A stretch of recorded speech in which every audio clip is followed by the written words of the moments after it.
From deep in the heart of Texas, it's On Second Thought, powered by Hook'em.com. Hosted since 2016 by your favorite sports columnists, Cedric Golden of the Austin American-Statesman and Kirk Bohls of the Houston Chronicle.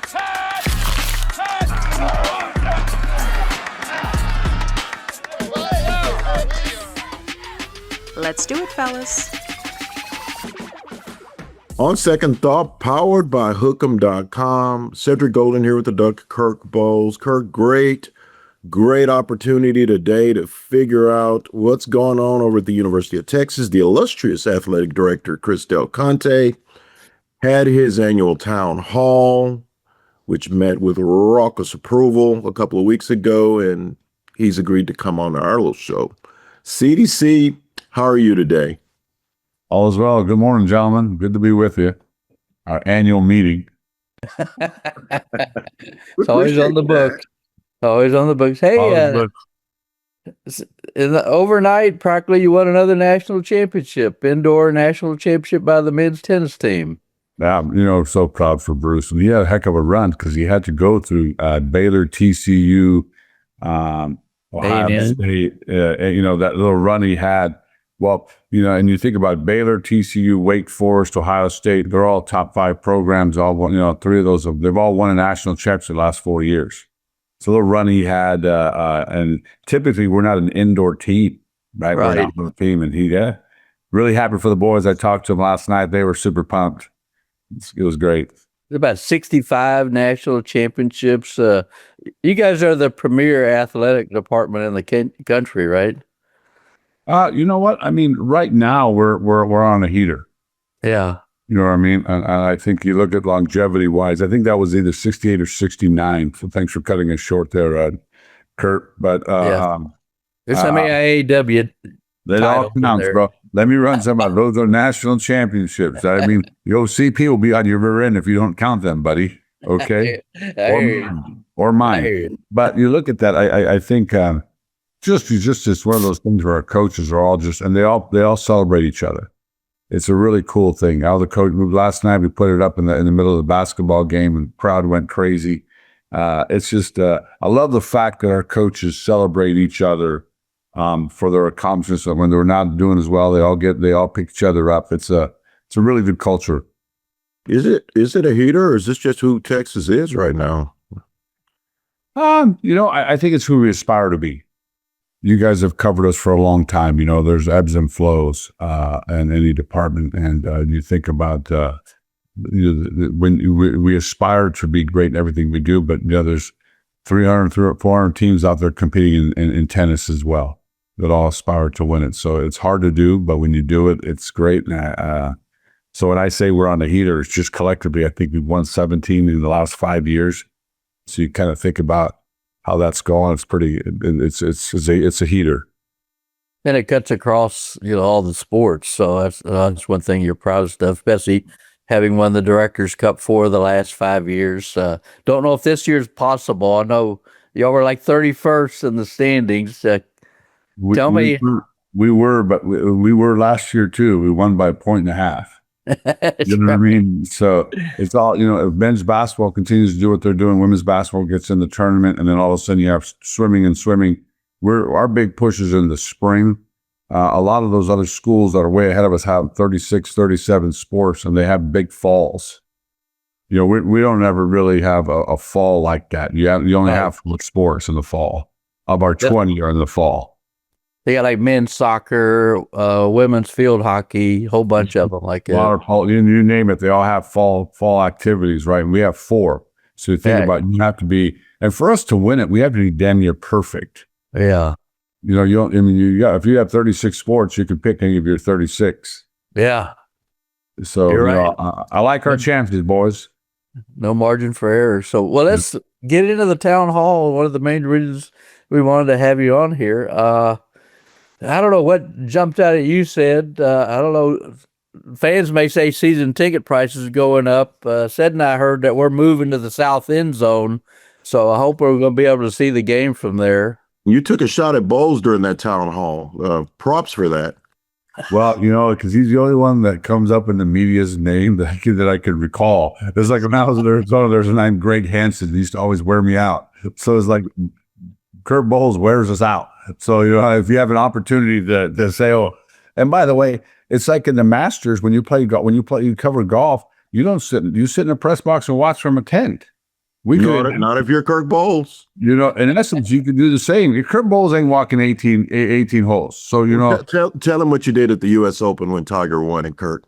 Well, the last 2 rounds, I watched every hole with 36 holes. He was the only man under par.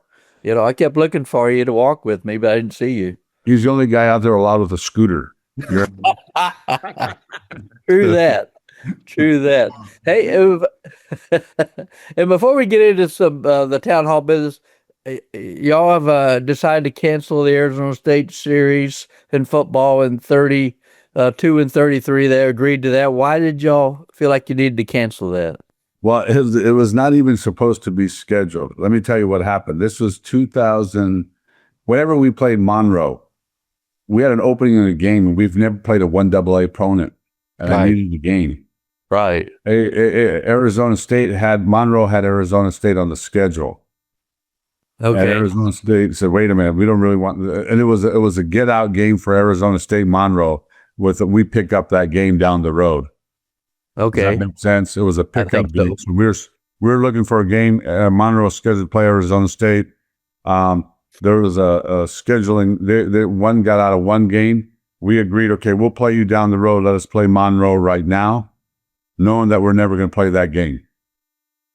So we've actually canceled that game 6-7 months ago. It just hit the newspaper now, but it was a mutually agreed upon thing. But it was never like it was a throw in to get the Monroe game. Does that make sense? I get it. I could have scheduled a 1AA game whenever we played Monroe. Was it the year 2 or 3 years ago? We played. Remember? They were supposed to. We were going to schedule a 1AA. We can't do that. We got where the Monroe and ASU were looking at that game to get out of the game, play the game. I don't know exactly what transpired. I'll take the game. Then we agreed to play ASU in 33, 34, but it was just to try to get that game. And you're replacing them with Stanford? I am replacing them with Stanford. The issue is we schedule football games so far out. Right. If you look at TCU right now, every game that they're playing, I wrote the contracts for. Still. Wow. Yeah, it's crazy. You know what I mean? I had scheduled the non-conference games until 2030 because you were trying to lock in games. You know what I mean? Do the best job you could. So when you start to look at the schedule, it was really the emphasis is we needed to get a game immediately, and it was Monroe. So we got the game with the agreement that we would play, knowing that okay, we'll play that. We'll put that game far out, right, in hinterland. This past year, we started. Hey man, that game doesn't make sense for either one of us. So we had a discussion. It was mutually agreed upon. We're not going to even play that game. It's so far out. And from my perspective, I was never intending to play the game the first time anyway. We were just trying to get a short-term solution to Monroe because I didn't want to play a 1AA team. Right. Well, have you replaced them on that 31, no. 32? Now I won't put anyone past 30 because it's fluid. Right now you're looking at, in basketball, I was having a conversation with Uncle Vic last night at the game. We play 30 regular season games to prepare for a 6-game single elimination tournament. Yeah. Pretty much. What you do. In football right now, we're playing 12 games to get ready to play a 12-team single elimination tournament. The playoff is coming. Does it expand? Does it not expand? What does your regular season look like? There's a new television contract on the horizon. Where we're at with this whole new ecosystem. My goal is to try to keep everything within 26 to 30. Mm-hmm. Knowing what we're knowing. Remember, our TV contracts come up. All of them are staggered during the next 5 or 6, 7 years. So I'm looking at what does the future look like? What does expansion of the playoff look like if that happens?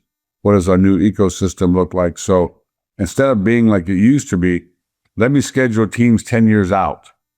Oh, yeah, right. You know what I mean? Let's not do that. Let's be a little bit more nimble right now because of the unknown. But to be clear, the ASU game was never the ASU game. It wasn't immediately to get. I needed a game that I needed Monroe, or I would have scheduled Lamar or something. And I was like, we're not doing that. Everyone comes down. We haven't played a 1AA. We don't do that. Okay, let me find a team. But they were having a skirmish. Is the Notre Dame series safe? I mean, with Ohio State, no, just to be clear, why did you think we played Ohio State and Michigan? You want that game? But do you remember before the game, before we had, I asked A&M to play us. Yes. And we said, guys, you can play us. We were in the Big 12. Right. Donald Trump had taken away, Donald Trump, they had taken away our tax deduction within the stadium. Who you play really matters. So the previous two administrations ago, they said you can no longer do write-offs for your priority seating. That's a huge impact because now it's really an entertainment spend. We used to give you a tax benefit. Now it's a truly understood. So who you play at home really matter. Right. Called up my friend at Ohio State, Gene Smith, called up Ward Manuel at Michigan, said, would you play us? They said yes. Went to A&M first. There was no interest in during that time. But I wanted to play big games at home within the Big 12 schedule. You had an 8-game schedule, not knowing that we're going to go to the SEC. In our negotiations to get out of the Big 12, we did not pay any money to leave. Do you remember that? Yes. Right. We were supposed to pay a lot. Do you remember that? Yeah. Oh, yeah. We didn't pay anything. Right. Nada. But what they did was the TV partners kept the Big 12 whole. You remember that? Mm-hmm. They kept them whole as we were exiting. The issue is the TV partners, our first year in the SEC, we were not going to get anything. The TV contract, we left a year early. Right. We left because we could have stayed in the Big 12 for 2 years. We chose not to do that. But knowing we were leaving a year early, and I went to our coaches, went to our administration, we got to go. Being divorced 1 year is bad enough. Being divorced in a house 2 years will be unpalatable. So let's not do that. In that negotiations, the Big Ten and Fox is owned by the Big Ten, correct? Absolutely. Right? That's We're an ABC, ESPN partner, correct? Right. Yes. What's the most valuable properties if you're going to leave there that you have? Games. What games did we have? Michigan, Ohio State. I had to flip one of our games. I had to go home up there twice. Right. On Fox, and I had to come down here twice. That was all part of our ESPN Fox negotiation to get out of the Big 12, that I kept those games on the schedule. Okay. Well, good job. So I had to keep those on the schedule. Does that make sense? Yes. It goes to Notre Dame. And everything is fluid right now because I don't know exactly where are we at a 12 team or are we a 16? There's been floated out ideas of 24. I will tell you that the most critical thing for us to do for the value of our TV partners is always in college is the regular season. The regular season economics are so critical to our enterprise. However, the postseason tournament is where you want to be. So as we're in this situation, in my belief, if you expand the playoff, you strengthen regular season. Absolutely. Because you expand the playoff and all of a sudden people are like, they're not afraid to have big games in the regular season. You can go 9-3 and still get in. You can say, okay, wait a minute, it's a 16 or 2014 playoff, which I'm in favor of. All of a sudden now let's play big games in the season. Right. Fans want to see them. Our players want to play them, but you want to be rewarded or not penalized for a postseason tournament. And you can see how schools are gaming the system now. So let's just say everything right now is on the table as we look forward to what the landscape of college athletics looks like. So it may or not be played. Just because you don't know the future. Okay, Columbo. Everything is fluid. Don't start putting words in my mouth. How dang it.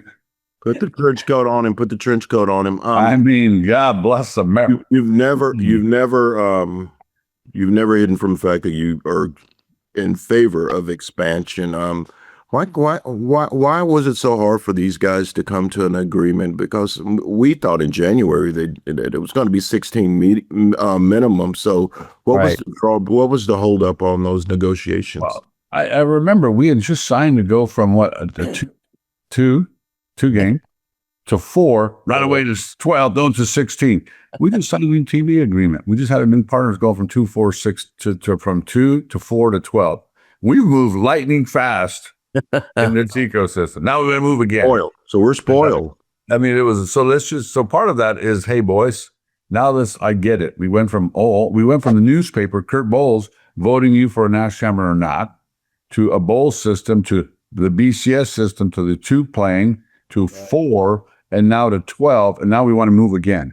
Part of that is look what and then we're add on top of that NIL, add on top of that transfers. Everything else is happening in our system so fast that it's like the internet. It's boom, boom, boom, boom, and you're trying to manage an old system and the bowl system.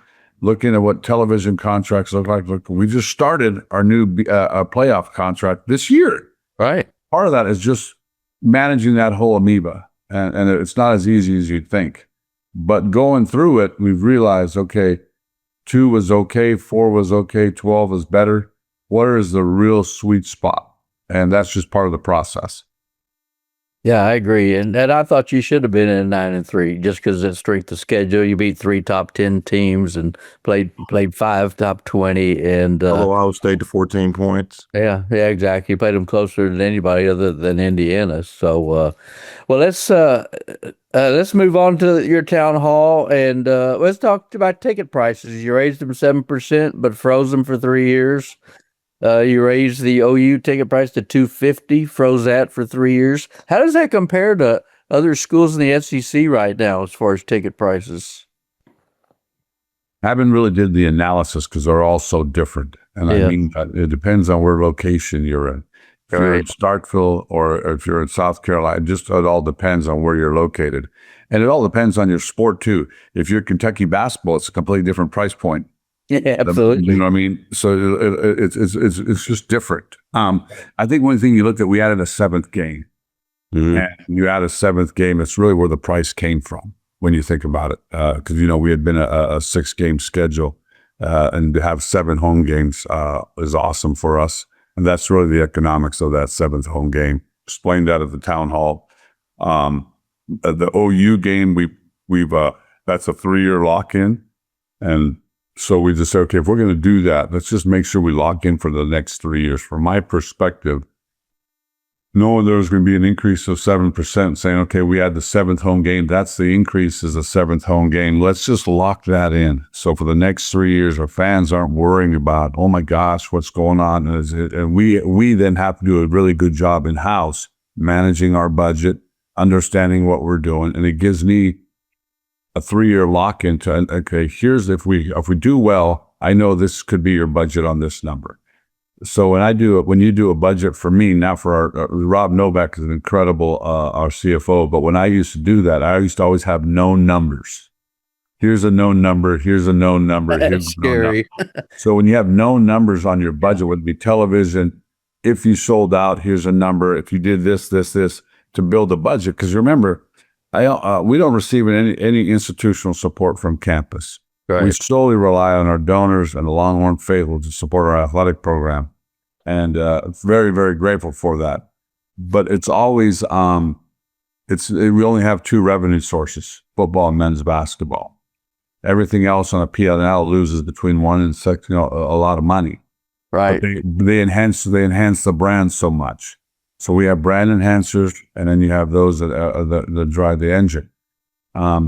So that being said, I always want to have as many known numbers as I can so I can sit there and know, okay, here's what we're dealing with. And so the next 3 years kind of sets the template for moving forward. Right. So there was a subtle flex at the town hall. There's a 11,000 person waiting list for season tickets. And that's supply and demand. That's great. That hints at prosperity.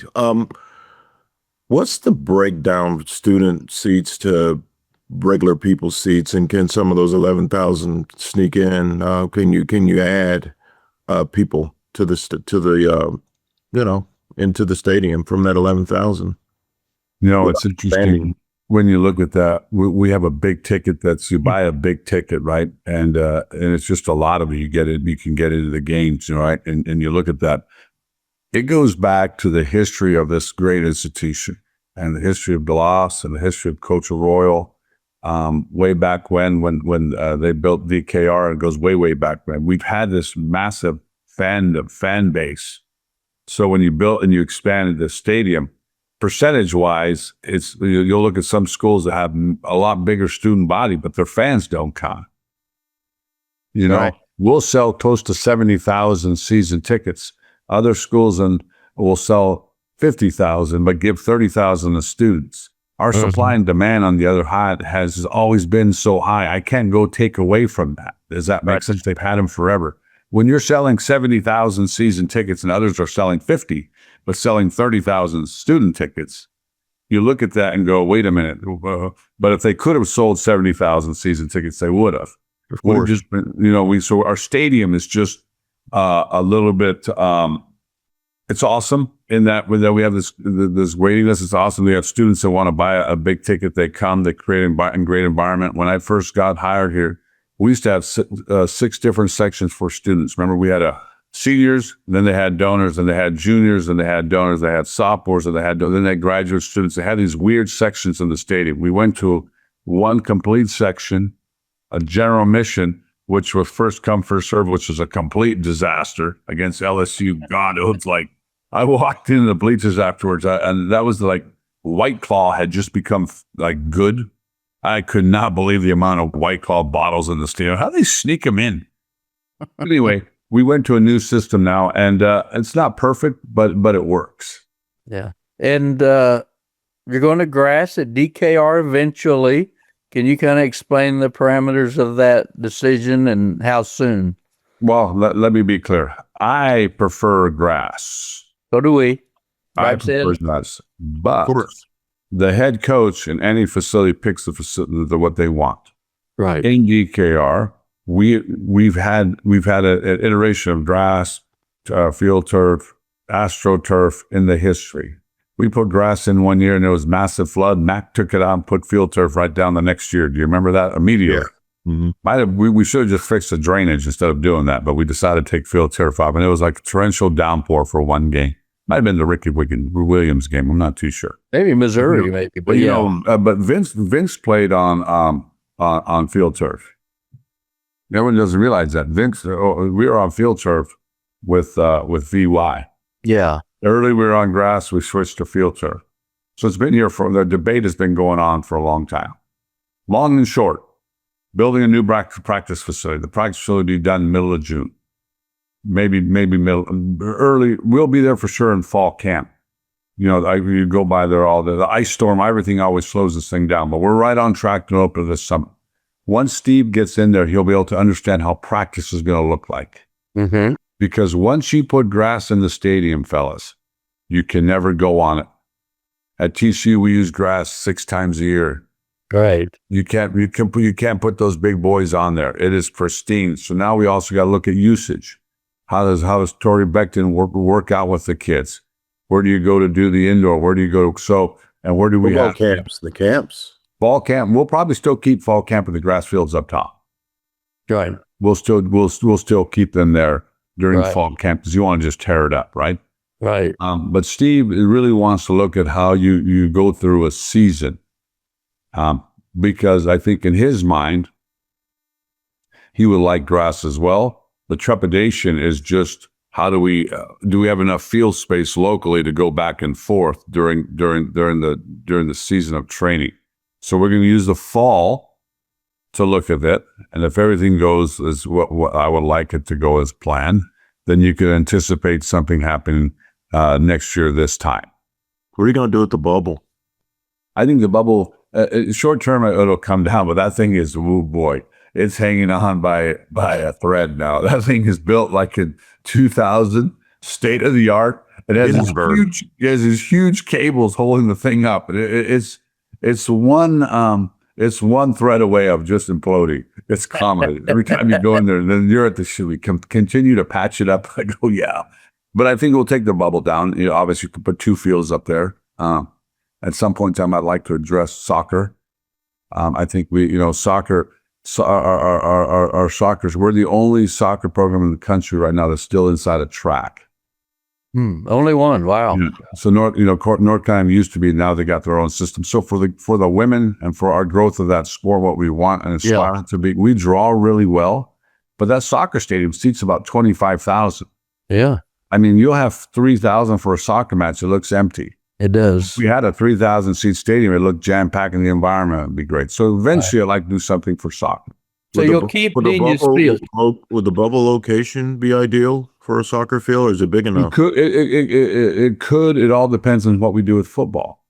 Mm-hmm. You know what I mean? You got to remember, it all depends what we do with football, because I got to get football has a place to go for fall camp and what that looks like for training. So I'm just going to wait and see what they look like. Now, the new football complex has an indoor and an outdoor field, right? Yes, sir. Full field. So right there. Ostensibly, you could do whatever you want with Dinius Fields, make it a soccer, sell it, or whatever. Well, we'll never sell it because we need that for football fall training camp. And at the same time, remember, most people have 4 fields right next to each other. Most SEC schools have 4 practice fields out, and we have the privilege of being an incredible city. The privilege of being in Austin, Texas, and it's beautiful. But with that privilege, we are landlocked. It's 40 acres. So you got to get crafty on how you do your things, right? I mean, the greatest asset we have is the city of Austin, the University of Texas. But then you look at it, we don't have land. So when I'll go to some of these schools, gosh, they have binoculars. You can see the curvature of the earth. They have so much land.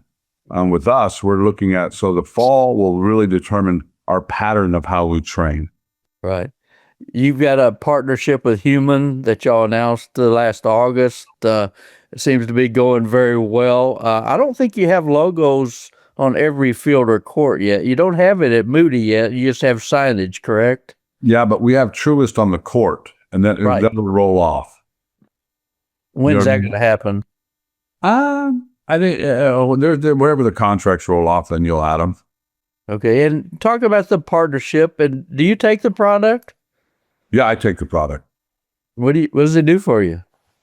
Super beats right there. It's interesting. I would have never. Back up. I was really. Should we ever do a field logo? I was not. Man, I don't think I wanted to do that. Pretty adamant we wouldn't want to do that. We're pretty pristine, right? And I didn't want it to have just wanted, if we were going to do something of this magnitude, I wanted it to have something that really meant something to our university. That meant something that, and you could think of Dell, you could think of, just great companies that have come out of you can inspire people. What starts here changes the world. This story of Humann, guys, that threw me for a loop. I'll be candid. I mean, a guy wins a Nobel Prize. It started on campus. Eddie had been using it for 15 years. Our student athletes have been calling it the cheat code for the last 10 years. They take it every single day. All these stories were like, so when they came in and said, hey, we want this. And we know, truth be told, we lost out on Gatorade. Remember, that professor started here and he went to Florida. Right. He started working with the football program and came up with, let me take a urine sample before practice, after practice, comes up with Gatorade. That could have been Longhorn Aid. And he left here to there. And that is always, when you think about it, when I first got here, I'm living in AT&T and I'm watching the Longhorn Legends. I kind of stuck in my craw like, really? How do we let that guy go? You know what I mean? So you had to market it better. Longhorn Aid just doesn't roll off the tip of the tongue. I get all that. You could have called it Bevo Aid, whatever. I'm just saying the idea that there's a guy that did his research here and left. Yeah. And then you look at what's happening here. And then, Steve had a open heart surgery. I had went through a situation the last 3 years where I had just some heart rate going. Maybe it's just stress of the job that, when I go to sleep at night, the heart rate wasn't going down. I'm like, God, what's up? Went through all the battery of tests. And then this guy came into my office. I'm like, man, it lines up. It's perfect. So yeah, I take it. It's awesome. Everyone does, though. The whole building's on it. You go in there, take a shot of Sabit, I have a whole, in the morning I have a concoction of pills I take, copious amounts of coffee, and let's go. But you didn't have a heart attack. You're not telling us you had a heart attack or anything like that. No. It was more like, and I think part of it is the stress of the job. You had, I had an irregular heartbeat. You know, it was just at an EKG. There was a lot of whack. I don't know if it was because I had 72 cups of coffee that day, but you just couldn't get right. I went to Austin Heart. They set me up right. I lost a bunch of weight and had to take care of myself. You know, it was like, I mean, I weigh about 200 now, but I was about 240 rolling deep. You know, am I looking? I kill for 240. I kill for. You know what I mean? But, you know, my wife goes, "You carry it well, really." You're a tall guy. I know. I hate to say that. They don't mean it. CDC. They don't mean it when they say it. Right. And even though you have the agreement and the partnership with Humann, y'all don't put signage on your uniforms, and you've addressed that in a lot of town halls, and everybody keeps saying, "Yeah, for now." But is that a no-brainer? I think you'll see schools. You see LSU just announced a naming opportunity on their jersey. You see the NBA doing their jerseys. You see NFL has not done that. Some do in the spring, and baseball has gone to that. That's that new frontier. They passed a rule. You can put 2 patches on your jersey and 1 on your helmet. It's very interesting. Right. I just don't see that for us. That's the one thing that's really iconic is our uniform. I would like to take the SEC patch from here. I'm going to move it right here on the yoke. I think that's going to look really cool. I think Florida and LSU do that. Make it really clean and moving forward. But I just don't. I don't think. I think there's other ways to generate enough revenue that we can do that with. But that's one. We haven't got into, and I don't blame anyone for having different colored uniforms. When I was at TCU, boy, I rolled one out every single week. It was, but at the University of Texas, we have 2 incredible, iconic colors that work well together. We have an incredible logo. Our kids are always, when we go other places, they always, God, look at that uniform. I said, yeah, but they're not us. We don't have to do that. This is who we are. And let's embrace that. No, I support you for that. Yeah, I wanted to ask you about women's sports. You mentioned at the town hall that Mini Moody, new volleyball facilities on tap, and what do you have also planned for a needed renovation of Macombs softball? Well, I think Mini Moody came about in a long conversation. I think the partnership with Moody Center and Live Nation OVG has been phenomenal. We were able to grow our revenue from about $3 million annually at the Irwin Center to roughly over 11 in the new Moody Center. We keep all that revenue for basketball. We control the concession prices for basketball, and they keep the concert revenue. And over a period of time, then we become partners within that. And we also have a revenue share within the concert. So it's been a really big, great partnership for the city of Austin and for the University of Texas. The Mini Moody came about because there was a need for a new facility for our volleyball program. In that, Gregory is phenomenal. That thing was built in 1932. It is great, but the restrooms are not great. The concessions aren't great. The rise and run of the steep. You always have people falling. It's not ADA compliant to what we need it to be. And our volleyball program deserves the very best. What Coach Elliott's done has been second to none. Secondly, there is a massive need for a venue for about 6,000 seats in town for concerts. So when we looked at that need and said, can we put an RFP? So we put an RFP out. We'll see. It's out in the streets right now. We'll see what comes back. But we feel like that'll be just like Moody. You'll have concerts that can seat 17,000, concerts that can seat 6,000. At the same time, you can have a venue for volleyball that'll be first class. So we're excited about that opportunity. Secondly, on that was equally important to me, is I firmly believe the magic of our success for a moment is just leaning into the greatness of what DeLoss built, what Jody and Chris Plonsky built in terms of an athletic program, Donald Piano. But man, when we eat together, you see All-Americans in volleyball, track athletes, a national championship tennis team will come in. They'll have a big cake for them today. They all eat together and they all sit together.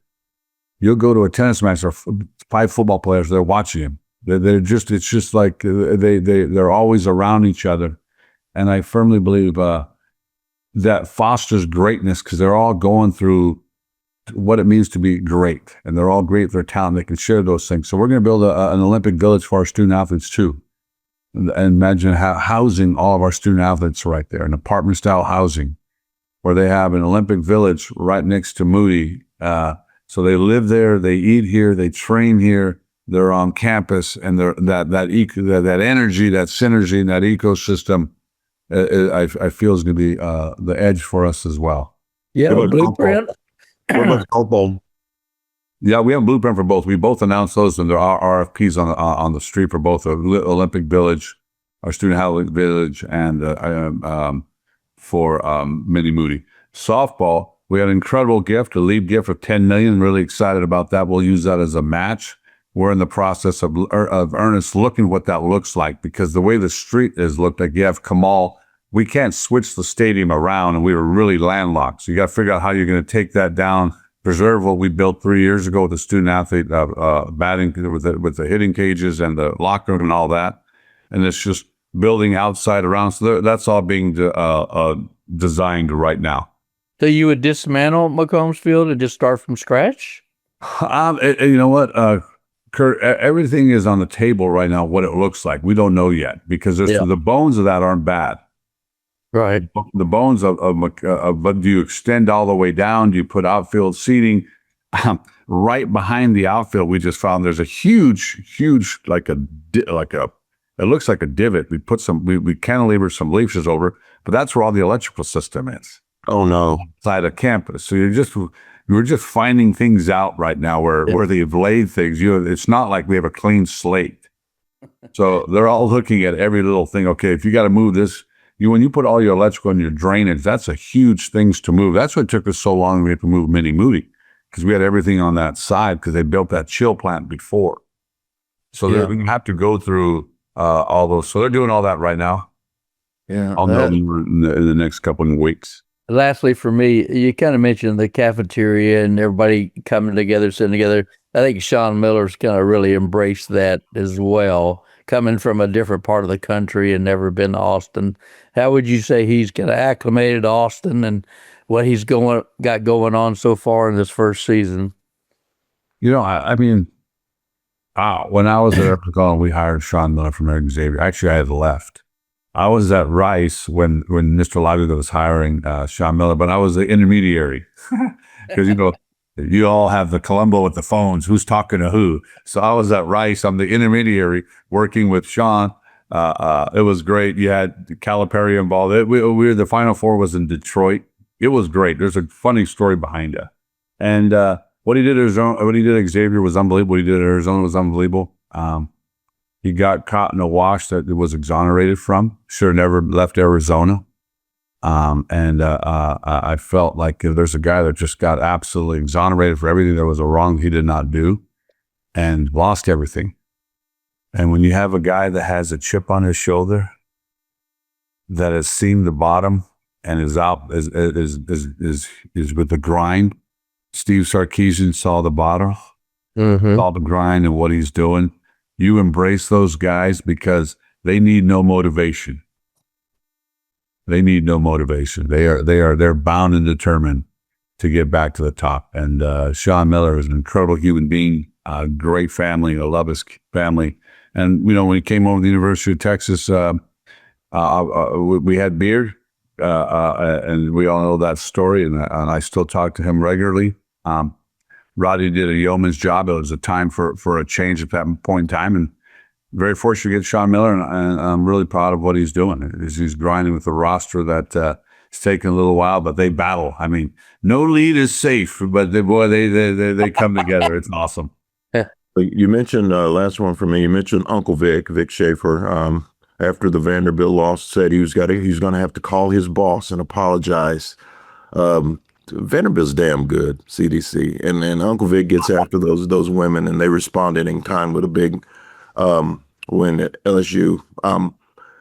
where do you think that program is? And they look to me. I know Vic called them out, but they are a Final Four caliber team.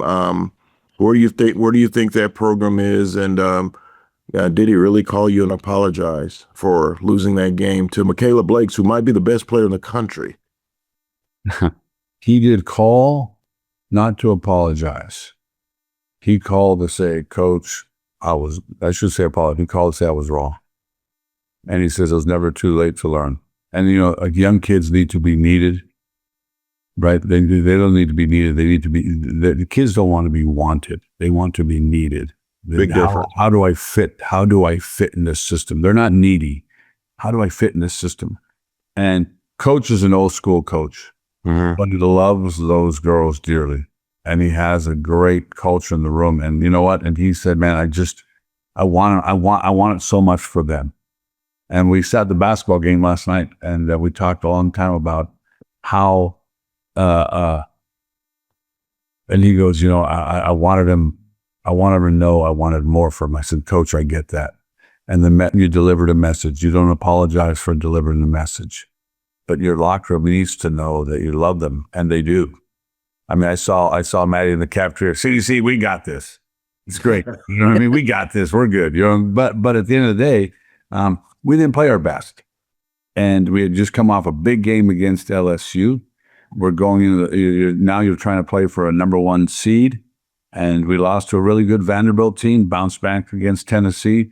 But when you look at that, 30 games to get prepared for a 6-game single elimination tournament. You learn as you go through those 30 games. Prepare yourself for that. It's just part of the learning parts. For Coach, for the players, what buttons to push, how we're going to respond during adversity. Because in 2 weeks, it's an earnest single game. And everything you've learned in that 30 games will prepare you for what you're going to go through in that war. And he has an incredible team. Excited for that team. But when you're up against it, the freshness of what happened in those 30 games will be very, very well applied during that tournament.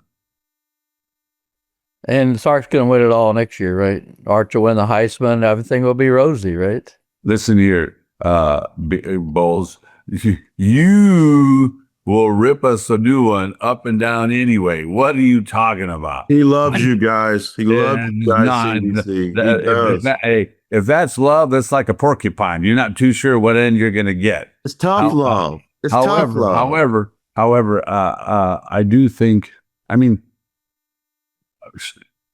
it's interesting. I just love that culture, that team. I love those guys are so awesome. And there's not an excuse. We were really a young team last year. And Georgia was younger, but they had an experienced quarterback relatively, but not older. Arch came in and all the weight of the world on that kid. Yes. All the weight. He played 2 games a year before, Mississippi State and one more. ULM, I think, yeah. From spot duty. And all the pressure.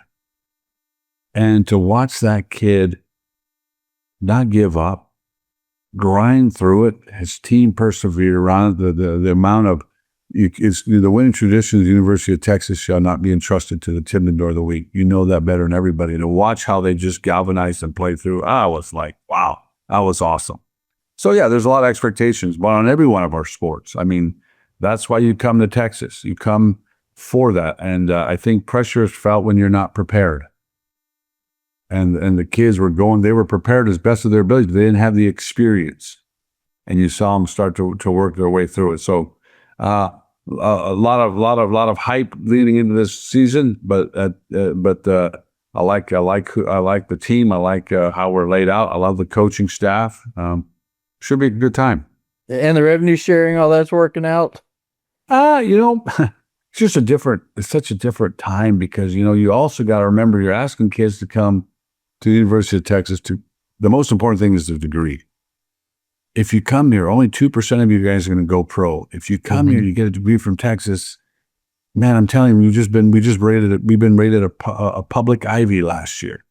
The university is booming. Got an incredible president, Jim Davis, leadership on campus is rolling. Just, it's phenomenal what it's taken. We have over 100,000 people apply for 9,000 spots.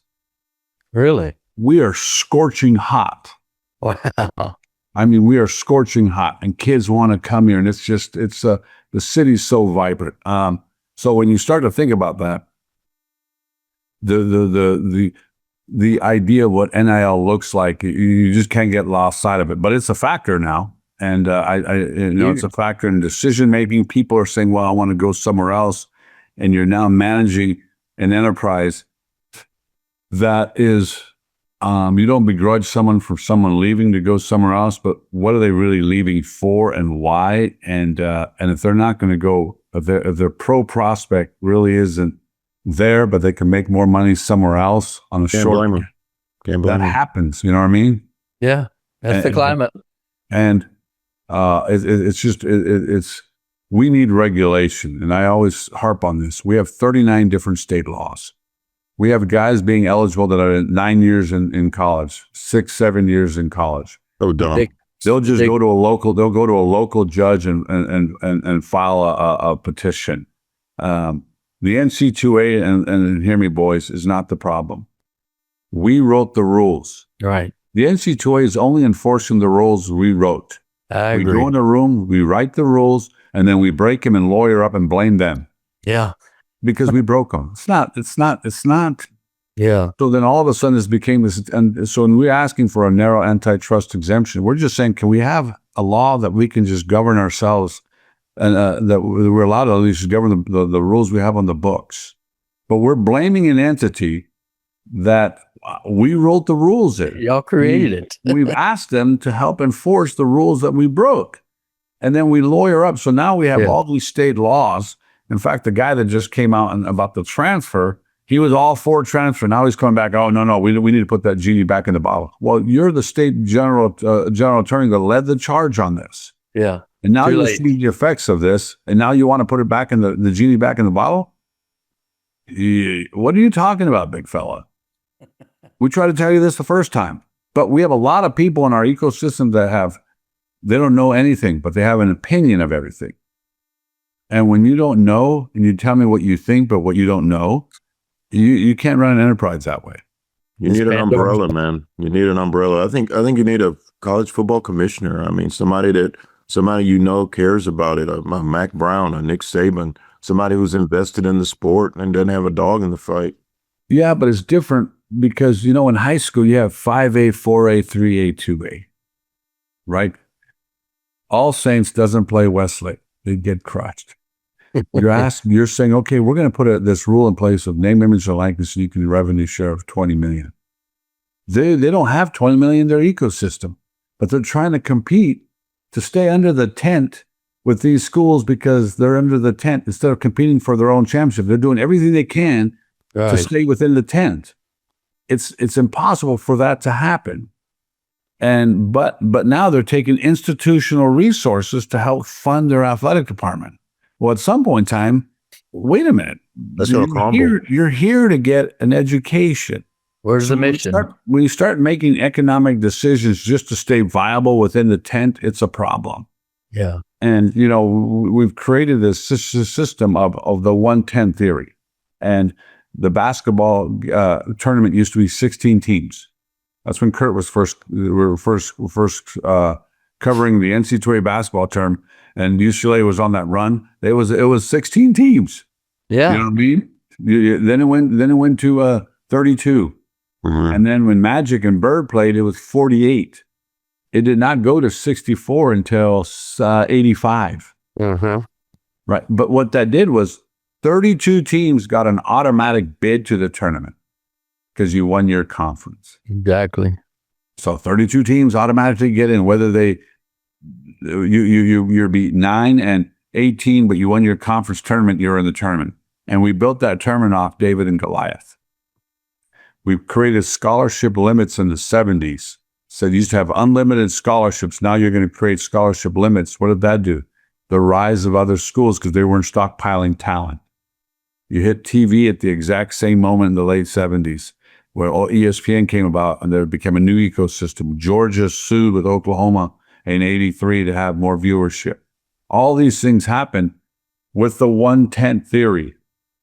Now we're sitting here in 2026.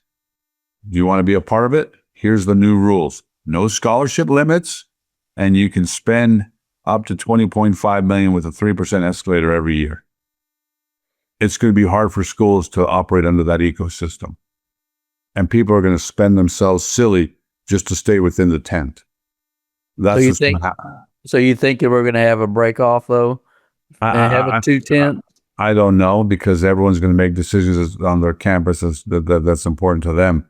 But I know sitting in this chair for a long period of time and being in different ecosystems, the one thing that allowed us to stay under the tent was we had scholarship limits, and I could legislate the hell out of it. We'd go to an NCAA meeting. I see DeLoss walk in. Whatever he votes, vote the opposite way to make sure we're at the table. You know what I mean? Because there was more of them than there were of the big schools in legislative abilities. Think through that. You would have Lamar, Sand, Houston, Rice. You could have, Southwest. It doesn't make a difference. They're all in the same room voting for the same NCAA laws. So what we did is we shrunk down their ability to compete so we could be under the tent. Now those shackles are off, and you're going to put a different position. You see schools dropping sports right now. Not sustainable. To make decisions because they can't afford to be in there. That's the scariness of that. And Title IX allowed the opportunity for women to participate in college athletics, which is phenomenal. You see what's going on in the Olympic Games, the greatest thing that's ever happened. Yet, they dropped men's sports in the 80s to add women's sports. I went through that at Oregon State. Oregon State dropped track and field. Oregon dropped baseball because they were not compliant. There's a book you two should read. It's called The Big Time. And it's a book. We spoke at his class this week. He's our buddy. Hey, that book is phenomenal because it talks about free agency. It talks about the rise of Title IX, talks about the rise of television. We're going through our version of that in the 70s. We're going through that right now in the 2020s. Yeah, it's a great book. He's a big friend of ours. Like I said, we talked his UT class just yesterday. And phenomenal. You're right. Just changing times. And man, we're going to let you get back to your super beats and your 72 cups of coffee. I hope you've got to cut that down to like 36 cups now. I don't know. Oh, skinny now, Kirk. You can barely see him on the screen. Look at those guns right there, boys. Like skin and bones. Hey, you guys buy a ticket? To what? The gun show. Oh, good Lord. Off the rails. How does Robin go? He's out of control. Are you bringing your better 95% to the Derek Johnson event this weekend? I better go double check it. Like I said, I just was on my deal yesterday. I saw it. I was at the basketball game. I'll see you on Sunday. I'm like, you will? So now I know. I try to do day by day. I don't try to get too advanced, but yes, I'm sure she'll come with me. Yeah, bring her with you. So, I always pray for her when I see her with you, but that'll be good. Take care of those guns. We appreciate you coming by, and thanks for your time today, CDC. You guys be awesome. Hook 'em. See you soon. Doug, always good to chop it up with CDC. You got your wish. We got extended CDC today. We just let him talk. We didn't really have to answer that many questions. He had something to say. Yeah, he was had his platform. He had his platform ready. Boy, there's wheeling and dealing, and he's got his guns to show for it. And Texas is in their bag right now. They are a machine. The money's flowing. Expansion, growth, prosperity. I think we are smack dab in the middle of maybe a golden era of UT. Just waiting on football to win another championship. You took the words right out of my mouth. It is a golden era, just like those 2000s when DeLoss Dodds and the crew were on cover of Sports Illustrated. So people should appreciate what's going on at UT. It doesn't happen everywhere. It doesn't, and we're having a blast covering it. We are having a blast bringing this great podcast to you. We want to thank Chris Del Conte for hanging out with us over these last few minutes. Thank you for watching and listening wherever you get your podcasts. We will be back next week or the week after. It's always fluid, but we'll see you when we see you. Thanks for joining us on Second Thought. Take care. That's a wrap. You've just experienced On Second Thought, powered by Hook'em.com. Want more? Join Sed and Kirk every Thursday for a fun sports ride from the ATX. Find archived episodes anytime on YouTube, Apple, Google Play, and Yahoo.